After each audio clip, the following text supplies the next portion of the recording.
27 লক্ষ কোটি টাকা 16 বছরে নানাভাবেই পাচার হয়েছে।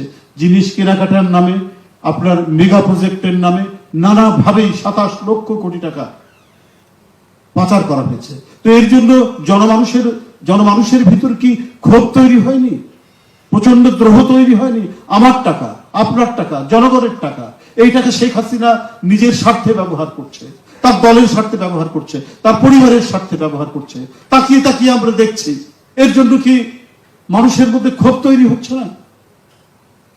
তো সেটা আমরা তীব্র পরিণতি সবকিছু মিলিয়ে হয়তো কোটা বিরোধী আন্দোলন একটা হচ্ছে, এখানে একটা উপলক্ষ নিয়ে এটা এসেছে, কিন্তু সব দ্রোহের সমষ্টিগত বহিঃপ্রকাশ হচ্ছে জুলাইয়ের সেই আন্দোলন।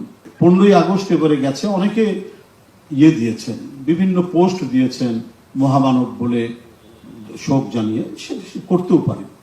বিশেষ করে মিডিয়ার কিছু মানুষ, বিভিন্ন সেলিব্রিটি, অভিনেতা অভিনেত্রী, তারা এটা করছেন।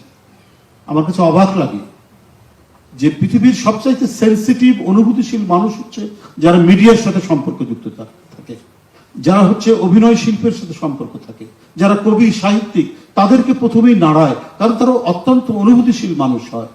কিন্তু যে পানি লাগবে পানি বলে যে মুগ্ধ, তার আরেক বন্ধুর জন্য গুলি খেতে খেতে তবুও পানি নিয়ে যাচ্ছে, এইটা এই সমস্ত অভিনয় শিল্পী, কবি সাহিত্যিকদের মনকে এতটুকু নাড়া দেয়নি?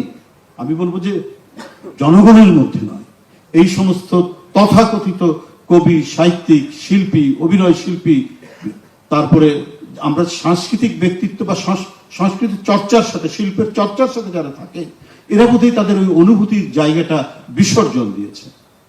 কারণ আজকেই পড়লাম এদের অনেককেই রানওয়ের পাশে, যেটা একেবারেই বেআইনি, সেখানে তাদেরকে প্লট দেওয়া হয়েছে। অর্থাৎ বস্তুগত স্বার্থের লোভে এরা নগ্নভাবে ফ্যাসিবাদের উপাসনা করেছেন, ফ্যাসিবাদের পক্ষে তারা থেকেছে।